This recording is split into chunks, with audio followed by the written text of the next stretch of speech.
আজকে কি রেসিপি দেখাবো সেটা বুঝতেই পারছো। প্রথমে কি করা হলো, ফ্রাইং প্যানে তেল দিয়ে দেওয়ার পর এবার সেই তেলটা একটু গরম হয়ে আসলে কালো জিরে দিয়ে দিলাম। এদিকে কাঁচা লঙ্কা, আদা বাটা, টমেটো বাটা আর আলু 4টে কেটে রেডি করে রাখা হয়েছে। এবার সেই তেলের মধ্যে আলু কটা দিয়ে একটু হালকা করে ভেজে তুলে রাখবো।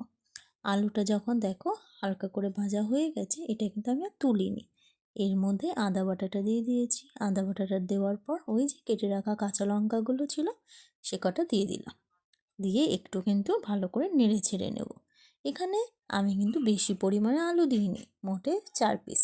তারপরে বেটে রাখা টমেটোটাও দিয়ে দেওয়া হলো। টমেটোটা দিয়ে একটু নেড়ে চেড়ে নেওয়া হলো কিছুক্ষণ নেড়ে চেড়ে নেওয়ার পর এর মধ্যে হলুদ গুঁড়ো, নুন আর দেব একটু ধনের গুঁড়ো দিয়ে আবারও একটু কিছুক্ষণ নেড়ে চেড়ে নেওয়া হলো। কিছুক্ষণ নেড়ে চেড়ে নেওয়ার পর দেখো তেলটা ছেড়ে এসছে। তারপরে কিন্তু এর মধ্যে জিরের গুঁড়োটাও দিয়ে দিয়েছি। জিরের গুঁড়োটা প্রথমে দিতে ভুলে গেছি, এই জন্য পরে কিন্তু দিয়ে দিলাম। দিয়ে একটু ভালো করে নেড়ে চেড়ে নেব। একটু ভাজা ভাজা হয়ে গেছে, এর মধ্যে একটু অল্প পরিমাণ জল দিয়ে মশলাটাকে একটু ভালো করে কষিয়ে নিচ্ছি। মশলাটা দেখো অনেকটাই কিন্তু বলতে গেলে কষানোটা প্রায় হয়ে গেছে। এবার কিন্তু এর মধ্যে কাশ্মীরি লঙ্কার গুঁড়ো দিয়ে দেব। এখানে কিন্তু ঝাল লঙ্কার গুঁড়ো ইউজ করিনি, শুধু কাশ্মীরি লঙ্কার গুঁড়োটা দিয়ে দিলাম। দিয়ে ভালো করে নেড়ে চেড়ে নিলাম।